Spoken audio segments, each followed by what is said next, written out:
Hey everyone, I am THPine and welcome to Invisible Ink. What is Invisible Ink, you ask? I like to call it a Rogue-Lite turn-based tactical espionage game. It's by Klei Entertainment, the guys who made Don't Starve and Mark of the Ninja, and it will leave early access and finally release on Steam on the 12th of May. And this is what it looks like. So we have two agents here and we are infiltrating this corporation in order to find a keycard which will be useful in a later mission.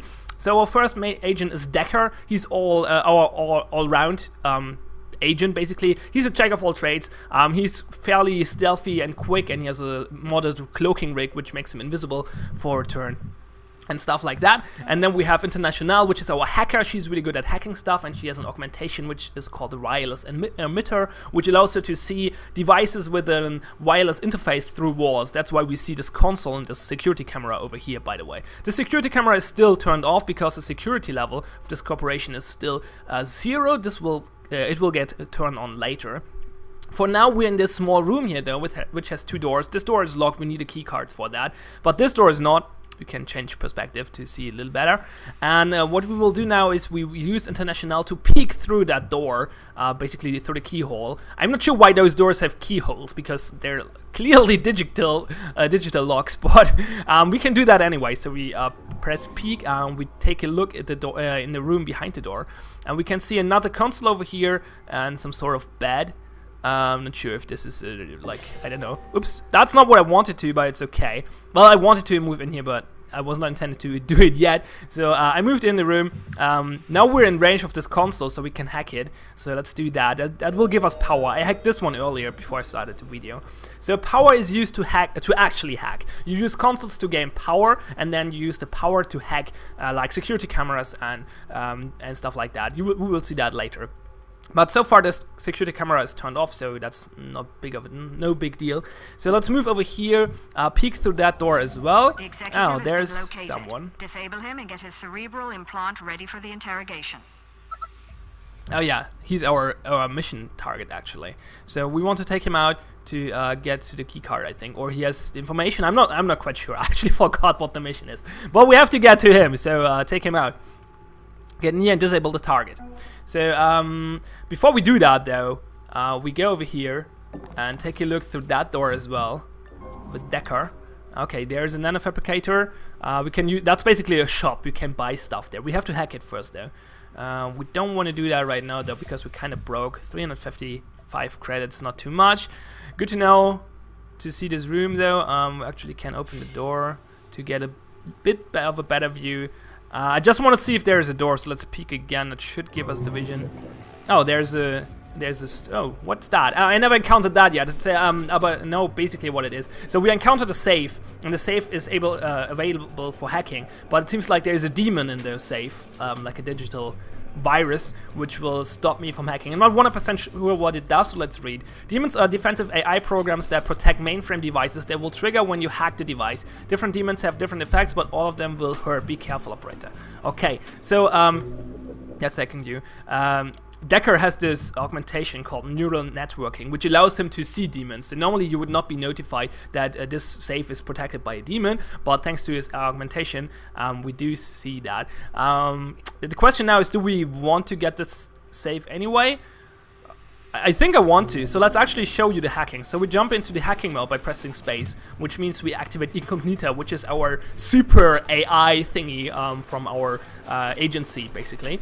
And she will now hack the thing with those programs. We have a passive program which generates 1 power per turn, and then we have lockpick 1.0, which breaks 1 firewall or 1 level of firewall for 2 points of power. And we have we got this in the last mission, which is range 2, which breaks a firewall of which exactly level 2 for 2 points.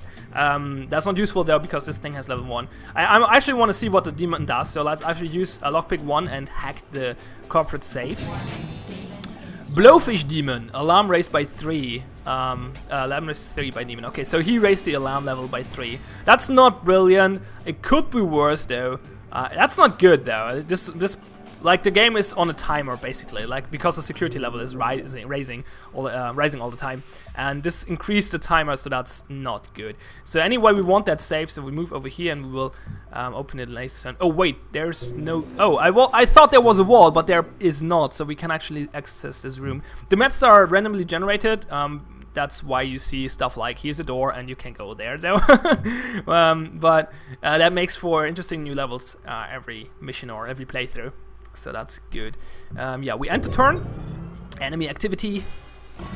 Yeah, the security level rises by 1 for every turn, and when it reaches like every 5 things, it will go up a real level basically and activate stuff.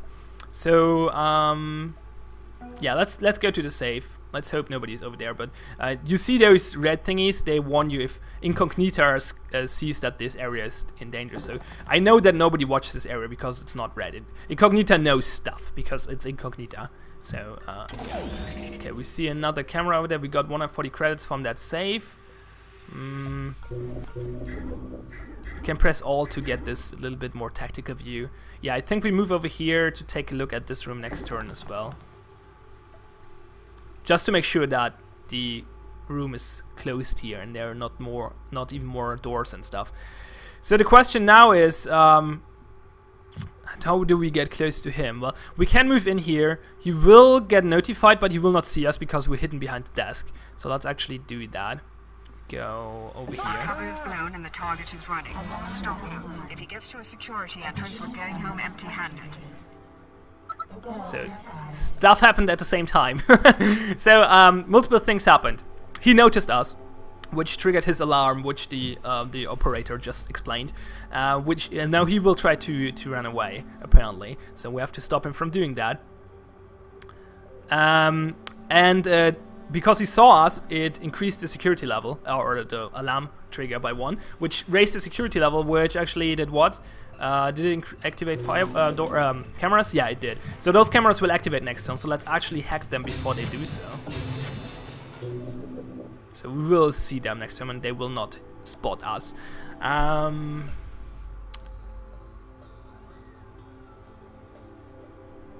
sure what we want to do right now. Well, I mean, we have to catch him, so let's actually spend 1 AP. Like, the game is based on action points, if you didn't notice yet. Every move is 1 action point, and peeking is 1 action point, for example. And we will use 1 action point to observe him, which will predict his movement. And he's going to run this way, so I don't think he's armed, actually. So we probably can just run at him and try to catch him. I fear he's pretty quick, though. We might fail this mission because of it. There was a pretty bad level generation for us, though, because there was no other way of getting into this room, I think. Well, there might be a long way around, not sure.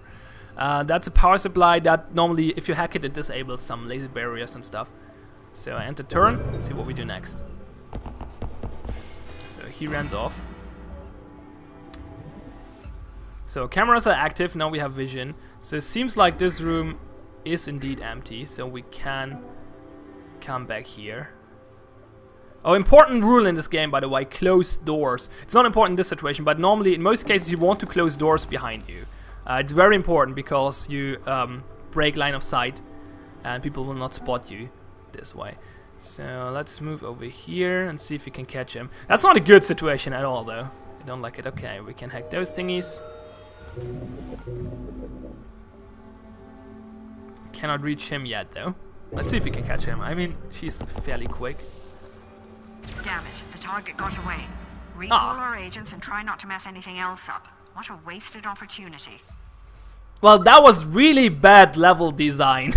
Well, that's the problem with randomly generated. That's actually one of my biggest concerns with this game. The random levels sometimes screw you over badly. I played this game in early access, and back then I had some really, really weird level generations where I had no chance of winning at all. I didn't encounter those yet until now, but this one was unwinnable. Like, there was no way.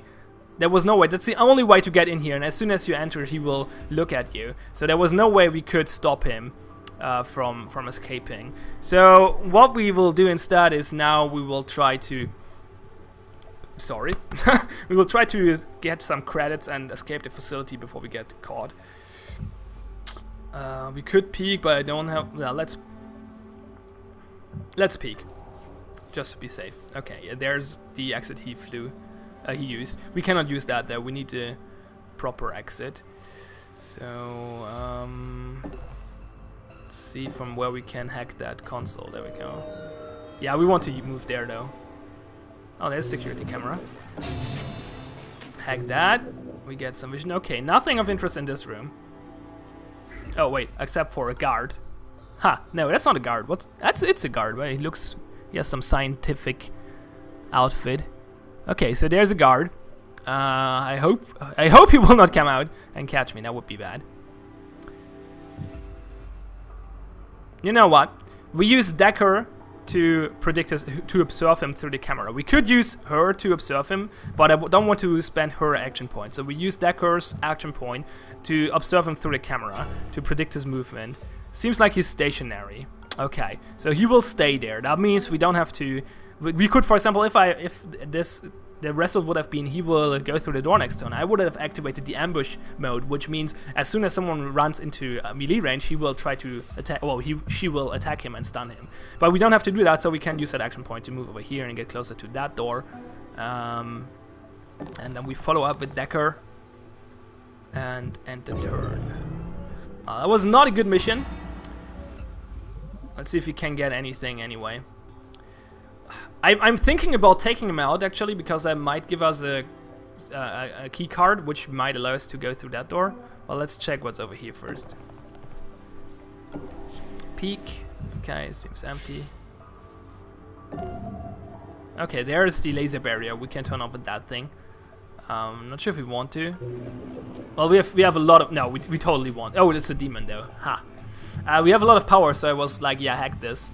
But there's a demon which might raise our alarm level again or do something else. So I'm kind of want to avoid that for now. Maybe do it next turn, depending on how far we get. And I will first check this door and see if we can get into this room without lasers, or if we need to get into that room at all.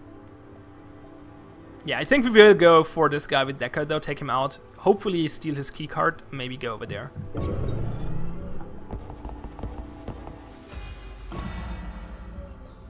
So let's see. What's that? Demon database. It identifies demons in the mainframe. Huh, yeah, why not? Oh, it has a demon as well though. I'm not sure if we want to break that. Yeah, fuck it. We use the wrench because it's a level 2 mainframe device. Let's do that. Authority demon. Saves are alarmed. Okay. Not quite sure what that means. Really not sure what that means. Saves are alarmed and will trigger a nearby guard to investigate when open. Oh, okay, so we cannot just safely open saves right now. But there's no safe around anyway, so that doesn't matter too much. What's the thingy here? It's an authority demon as well, so we can hack that without a problem. Yeah, let's do that. Why not? I mean, we have enough power. Oops, wrong skill. So that turned off the laser. We have the authority demon activate for 5 turns, but I don't care too much about that. We'll go over here. Do we have enough action points? Yeah, we have. So let's open the door and then take him out with our what's it called? Neural disruptor, which will stun him for 3 turns.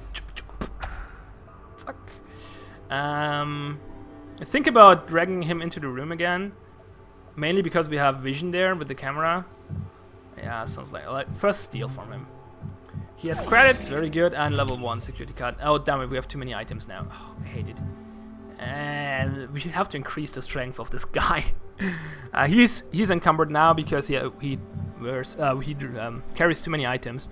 We should give something to International if we can, but for now we just drag the body in here and we stay here. So basically, when you leave the body behind, he will wake up after 2 turns or 3. Well, 2 turns. It stands for 2 turns.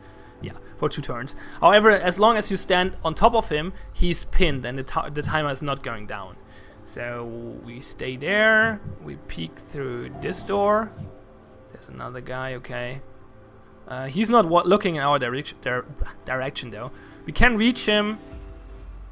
Yeah, let's go for him and take him out. So we move there. The vision is sometimes a little weird. Like they have a really small angle. So yeah. Sometimes it's a little weird. You can just sneak up from the side. What does he have? More credits. Okay, cool. And then we enter turn. Still not sure where the exit is. Okay, alarm level got to level 2. Now all firewalls are increased. So it's a little harder to hack stuff, but we hacked everything we wanted anyway. So yeah, we leave him. Now we close the door, very important. Because maybe he will not actually leave this room to investigate. He probably will, but maybe we're lucky. We go over here. Close this door as well. Actually, no, I want to go over there. I'm an idiot. Well, let's do that.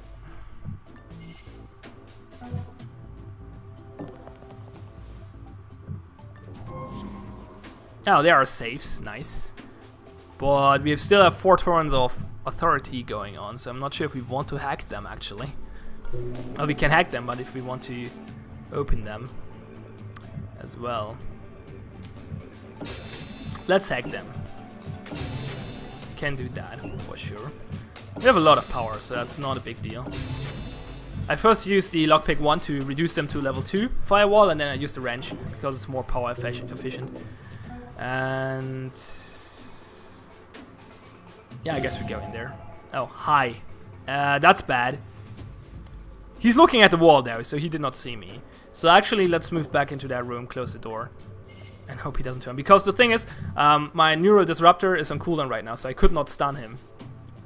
So yeah, we'll wait for next turn. This might get hairy, actually. Oh wait, they get recaptured? Oh! Oh, or did he guard reactivated? Maybe. I'm not sure. Okay, first we go over there. Unlock the door. We'll not go through though. Okay, this time he's watching this area. You can see the red stripes there. So we cannot just walk in there.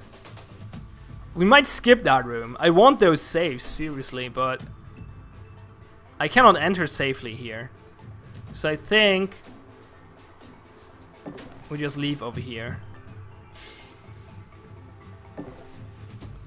And hope that nobody finds us.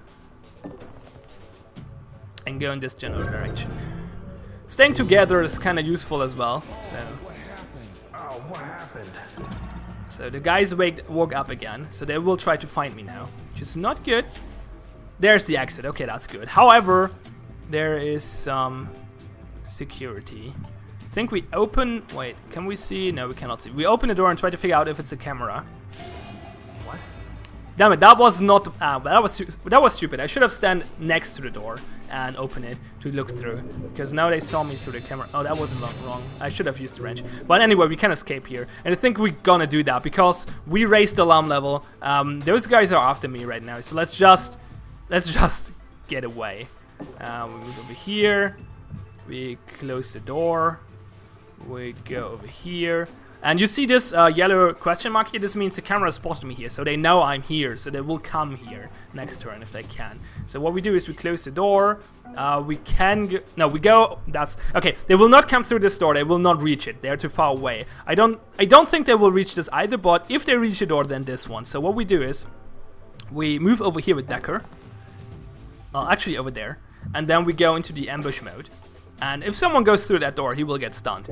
So we're safe and we can escape next turn. What's this guy doing?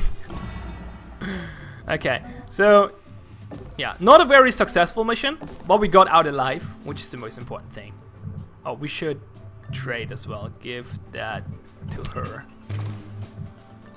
Exit the level. There we go. We're just wasting time out here, operator. We could really have used that key card. Yeah, thanks for sucky level generation. We could not get it. So, but that's how the game plays out most of the time. It's very tactical, actually. It's very much about stealth. You did not see too many interactions here, but yeah, I will not start another mission after this because it takes some time. but I will talk about the other features of the game as well. So it's very tactical, it's very much about stealth because you die very quickly, and death is permanent. So yeah, keep that in mind. So we got some credits at least, that's good. And yeah, that's it.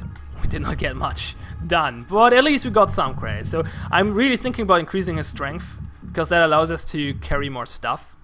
Yeah, I think that we want to do that. You have 4 stats. You have speed, which increases your movement speed. Then you have hacking, which increases the power you get by hacking consoles. Then your strength, which allows you, to carry more items without getting slower. And there's some additional effects. Improved drag speed on level 2, improved drag speed again on level 4. And adds 1 KO damage to melee weapons, which is kind of nice. But it's the last level, kind of expensive. And then you have anarchy, which allows you to steal from behind and steal more credits and stuff like that. Or use an item. For example, she has this item, this thing. You can only use it if you have Anarchy level 2. It allows you to manually break through a firewall. So let's increase his strength. Thinking about increasing her Anarchy just to use that thing, but it's actually not that useful. I might actually sell it when I have the option to. We could sell it to Monster, but he doesn't have to anything for us to buy. So there's no real reason. Gladstone's been trying to get me on board for years, but I lost my stomach for wet work. Besides, all real power is economic. My personal income as a freelancer is bigger than a small country's GDP. Yeah, you normally can buy and stuff from him and sell him stuff, but he doesn't have any items for sale right now, so I'm not gonna do that. We will hold on to it for now, and we cannot increase hacking. We just saved the 400 credits, I think. Pattern resolution at 50%, nearing confidence threshold. Now we're getting somewhere. Where did you find this thing anyway? Incognito. We should actually skip that because spoilers. Basically, that's not a spoiler. That's just what happens in the beginning. You're on the run. Basically, your headquarters got stormed, and your incognita AI is only active for another 72 hours. And in those 72 hours, you have to make those 72 hours count by making multiple missions. And yeah. Win basically. I will not go into detail about that. And we have 36 hours remaining.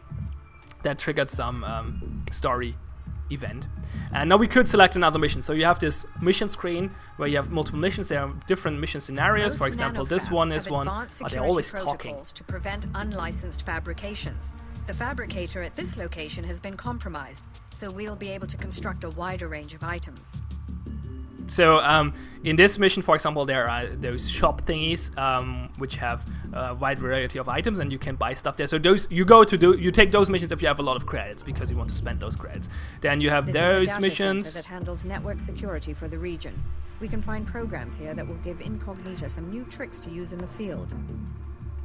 This will allow us to buy programs for Incognita. Oh, and they have different guard levels. So this is heavily guarded. This one is only level 2 guarded. What else do we have? I think this gives This is a regional equipment. security office, Yeah. so expect.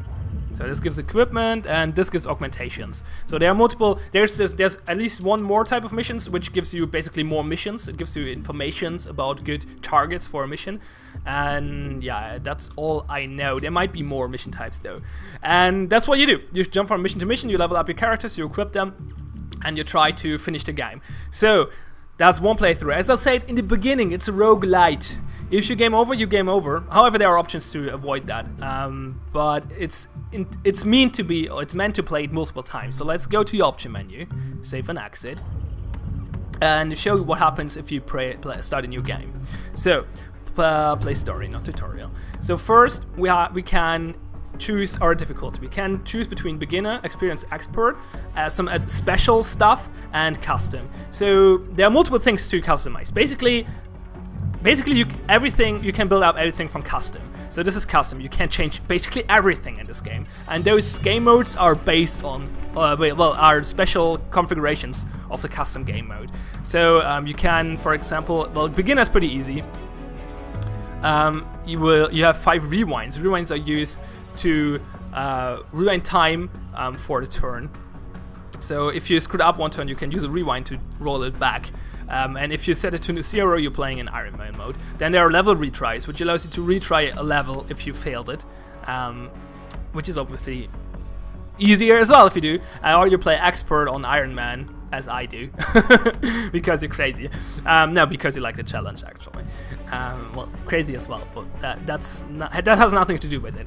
And then there are those special game modes. Expert Plus increases, like, changes other stats in here to make the game even harder. And there's an endless mode where you're not on the 72 hour timer and stuff like that.